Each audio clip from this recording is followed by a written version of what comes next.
What's going on, everybody? This Afro Think Tank. Chinese man explains how Christianity is really Paulism, and how you're really worshiping Paul and not Jesus. All right, Paul created Jesus. Paul created the whole religion. Some freaking Mediterranean, freaking Maltese, freaking Roman, Italian dude named Paul decided, I'm gonna write some shit down, and everybody gonna believe me. And hell, he was successful at it, right? Shit worked. All right, shit worked very well. All right, you have to say he one shot at that shit, and that shit went for centuries. All right, you gotta give him his props. But I always found it weird, like you guys utilizing common sense, right? If you know, you can tell if something's real or fake in your regular life, and you wouldn't fall for the bullshit in your regular life, right? But when it comes to religion, you guys just seem to just straight lose all faculties because you need to believe. You guys need to believe so bad, right? Because you're so scared of exploring this world. You're so scared of wondering. You're so scared of exploring the vastness that this world has to offer. You just stay in your little box of religion because it's easy. Because there's a little box that tells you what to do, how to be. I mean, does it even make sense to incarnate into a reality where you ain't shit already?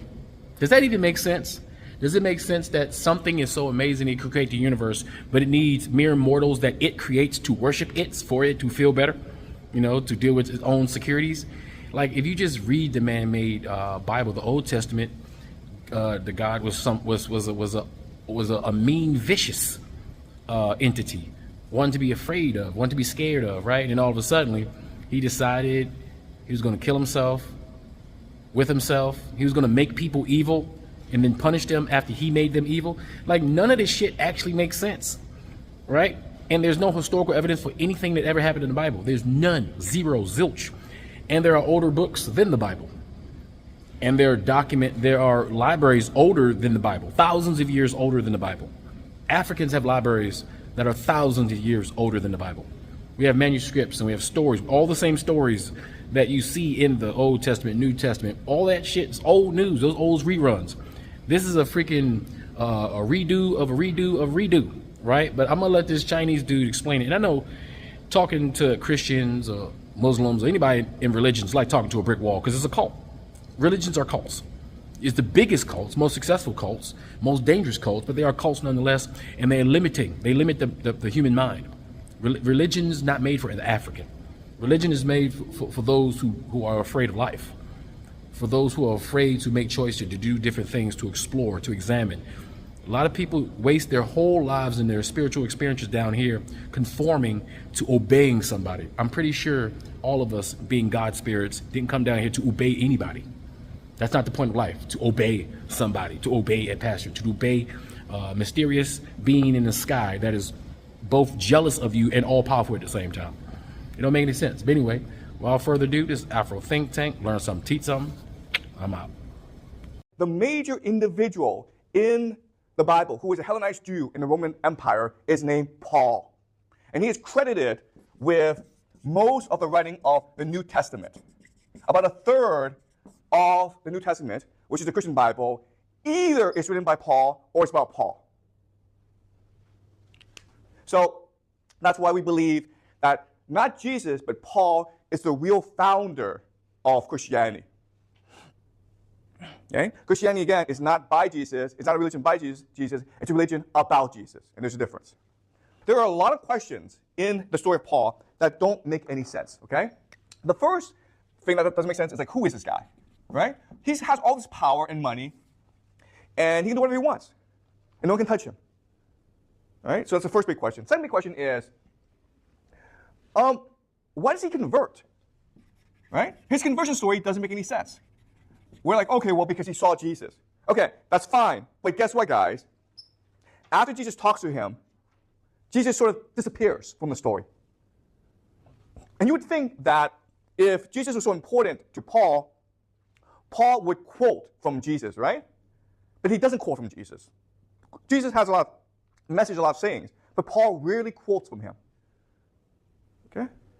But not only that, we already said that the message of Jesus and the message of Paul are very different. Jesus believed the kingdom of God was within us. For our generosity, for our mercy, we can achieve salvation. Paul taught everyone it's believe in Jesus that will allow you to achieve salvation. And only believe in Jesus. You can do as much good as you want, but if you don't believe in Jesus, you'll be damned to hell. So all those Buddhists, all those Hindus, all those Zoroastrians who are doing good in the world, too bad. They will be burned in hell. Okay? And that goes against a lot of the teachings of Jesus. Okay? So he did convert, but he's not spreading the gospel of Jesus. All right? All right. Another question then is, why is he focusing on organization? Okay? Why is he focusing on organization? The heart of religion is spiritual truth, right? But Paul doesn't really care about that. He cares about the organization, the church, who's in charge, how many members we're attracting, how we can appeal to them more, how to resolve internal political disputes within the church. That's what he cares about. That's very odd. Okay? And then the last question then is, why does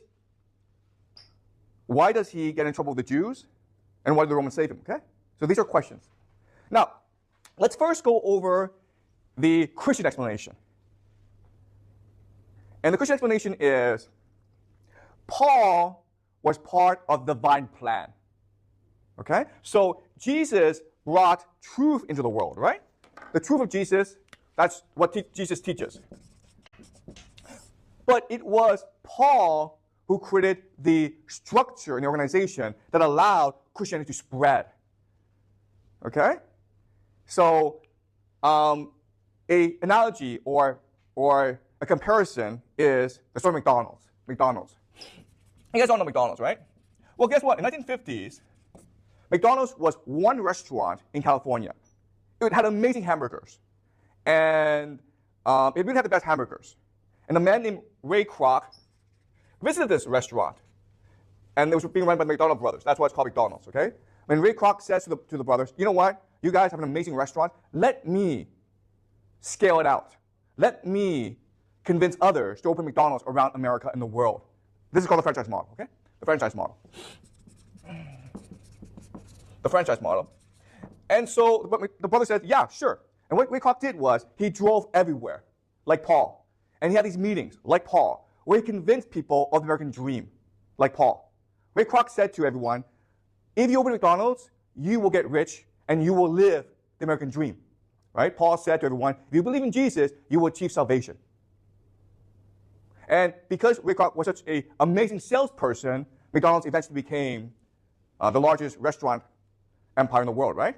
Same thing with Paul. Because Paul was such a convincing salesman, Christianity became the most dominant religion in the world. So this is all part of God's plan, okay? It's very similar to the story of McDonald's. Here's the problem, guys. Jesus was not selling hamburgers. In fact, Jesus hated hamburgers, right?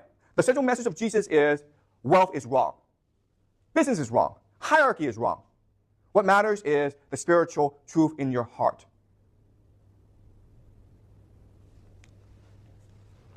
All right? So, even though this is the Christian belief that both are part of the divine plan, and Paul was basically Jesus' business manager, okay? Problem is, Jesus didn't want a business manager. And Jesus believed that it was our own individual responsibility to discover our own truths through him, okay? So, what are some other explanations for Paul? Okay, all right. So, I mean, the most basic answer for people who hate Paul is he was just an opportunist, a charlatan. Okay? He saw a business opportunity. Everyone loved Jesus. Jesus had gone viral, right? He had gone viral. And he was a meme now around the world. And so he wanted to take advantage of that. He wanted to monetize that. The problem with this is he worked really hard, man. He traveled all around the Roman Empire to spread the message. He was fanatical about it, okay? And opportunists are not fanatical. They're kind of lazy.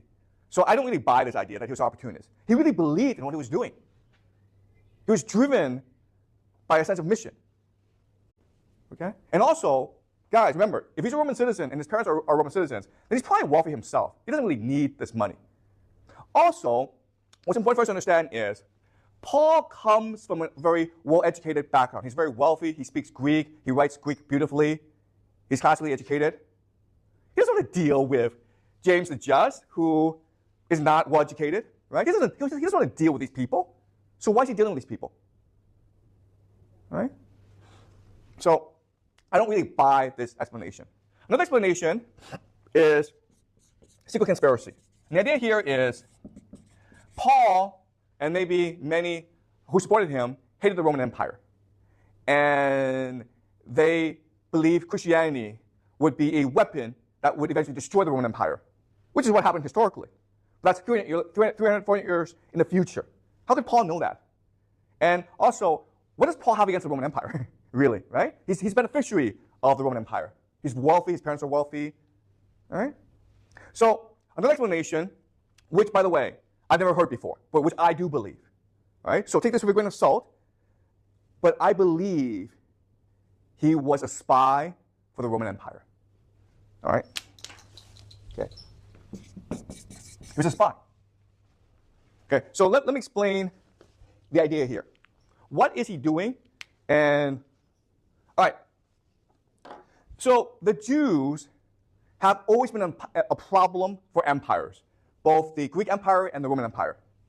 Why? Because the Greeks and the Romans are pagans. They celebrate pagan gods. But the Jews believe that their God is the only God and every other god is false. And so they refuse the authority of the empire. This has led to many wars, okay? From 167 to 160 BCE, there's something called the Maccabean Revolt against the Seleucid Empire. It lasted 7 years, killed a lot of people, okay? And then there'll be the Romans and the Jews will fight 3 major wars. From 66 to 73 CE, and this is around the time of Paul. The first war will be fought. The Romans will burn the temple down and ban all Jews from Jerusalem. And the Romans think through this aggression, the Jews will be cowed. They'll be scared, right? No. It makes them even more angry, so that 2 more wars are fought from 115 to 117, and then the third war will be from 132 to 136. Okay? So the Jews are fanatical. That's what gives the Jews power. They're a poor province of the Roman Empire. But they're fanatical. And guess what? Romans respect fanaticism. Okay, remember, 216 BCE. Hannibal invades Italy. And he destroys all the Roman armies who are against him. In the Battle of Cannae, he has killed at least 20% of the Roman adult male population and a third of the Senate. And at this point, the Romans should have surrendered and talked peace, right? But the Romans are fanatical. They refuse to surrender, and eventually they're able to destroy Carthage. Okay? So now the Romans see the Jews, who again, it's a poor, small province in the Roman Empire, and they continue to rebel. So this fanaticism of the Jews, it both scares and it awes the Romans. Okay? They understand, the Romans above all understand how powerful fanaticism is. Fanaticism is the ultimate weapon. It cannot be defeated. And because there's a diaspora, a Jewish diaspora, it can never be rooted out. Okay? You can destroy Jerusalem, which is what they did, but there are Jews all around the world. So you can never destroy this fanaticism. And because of the long history of the Jews, this fanaticism only grows through persecution and through suffering. Okay? So you have to somehow destroy this fanaticism if you are to win this war against the Jews. And there are 3 central beliefs underlying this Jewish fanaticism. All right? The first is the idea of purity. Why is it that if the Jews are God's chosen people, they're always being pushed around by these larger empires like the Assyrians, the Babylonians, the Persians, the Greeks, and the Romans? And the answer is because we Jews have not been pure enough. We have not been loyal enough to Yahweh. So it is only through purity that will allow us to eventually triumph over our enemies. Okay? Otherwise, we will continue to be bullied by others. Second is the idea of persecution complex. The persecution complex. The entire world is against us because we are God's chosen people. And therefore, we must stand united and stay pure. Who the Jews really hated were the Jews who assimilated, like Paul. right? They hated these people because they were traitors to the nation of Israel. All right, second belief. And then there's a third belief, which is the coming of the Messiah. Don't worry about today, okay? This pain, this suffering, this persecution, it's all part of the divine plan. It's testing us. It is making us strong. Eventually, the Messiah, the anointed one, will come from heaven and lead us into a final battle against all our enemies, the Roman Empire, and we will destroy them. And then we will establish the nation of God, the kingdom of heaven on earth. Okay? And so these are the three major beliefs that underpin Jewish fanaticism, and it makes the Jews almost invincible because it makes them fearless. They're not afraid to die. Dying is part of the divine plan. Suffering is all part of the process of achieving the kingdom of heaven on earth. It's a responsibility to die for the faith. Okay? All right. So now that we understand this Jewish fanaticism, we can now understand why Paul is doing what he's doing, right? Think about this. Purity means absolute obedience to the law of Moses, right? But what Paul's saying is, no, guys, circumcision. Circumcision is we don't have to enforce circumcision because we want more non-Jews into our religion. Okay? Why is circumcision such a big deal? Well, because circumcision is basically what separates the Jews into a different group of people in any community. Why? Because in most cities, there's a place called a gymnasium. A gymnasium is really the heart and center of life in the community. It's where men go to do sports and athletics, like wrestle and run, okay? The thing about the gymnasium is everyone goes in naked, right? And why is this a problem? Because if you're Jewish, people know right away you're Jewish. Therefore, it's hard for you to go into a gymnasium because you're being ridiculed by the Greeks. Therefore, there's no way for the Jews to associate with the Greeks and other people. Okay? Does that make sense? That's why circumcision is so important. Once you say to the Jewish people, you don't need to be circumcised, you just have to have faith in Jesus, then it's easier for them to assimilate into the larger culture around them. Right? Persecution complex. Jews are being persecuted. Why? Because they're not Roman citizens. Right? Let's go back to the story of Jesus. Why did he get persecuted? Why did he die? Because he was not a Roman citizen. If he were a Roman citizen, then Pontius Pilate would have protected him from the Jews who wanted to kill him.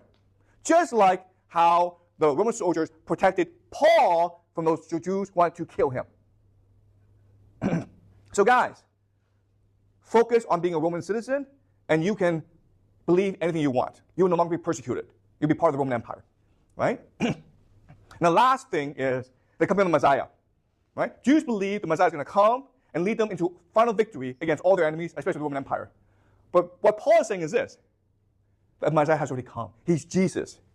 And Jesus taught a message of eternal salvation, to recognize the evil within you and to become a better person. So if you want to be saved, you must believe that we are born evil and Jesus has come to cleanse us of our evil. Jesus was a prophet of peace. He had nothing against the Roman Empire. He was fighting against evil in the world. Okay? So, if these three things are true, then fanaticism will be destroyed. Now, obviously, if you're a fanatic, you don't believe any of this crap, okay?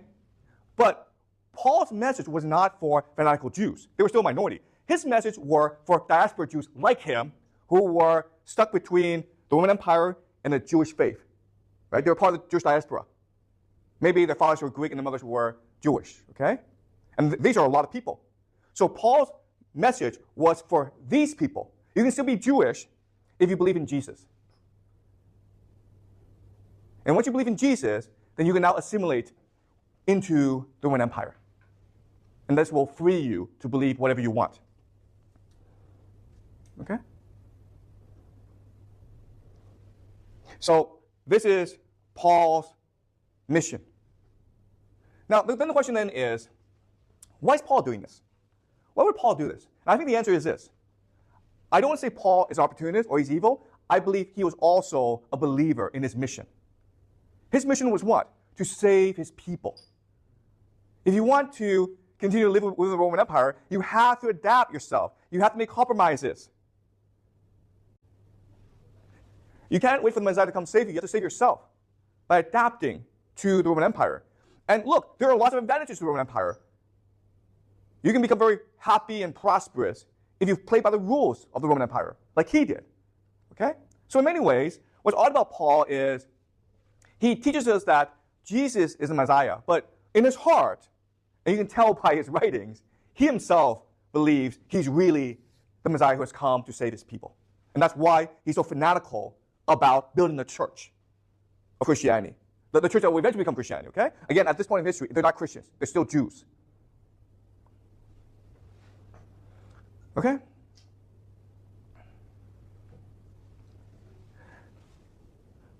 But there will be a lot of consequences because Paul is doing this. He radically changes the meaning of faith and religion. All right?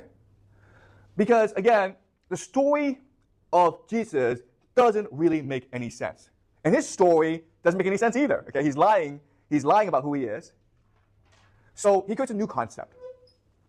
And he radically changes the concept of faith, okay? Before, faith is what you experience. Now faith is something that you must believe. Right? He introduces the idea of miracles now.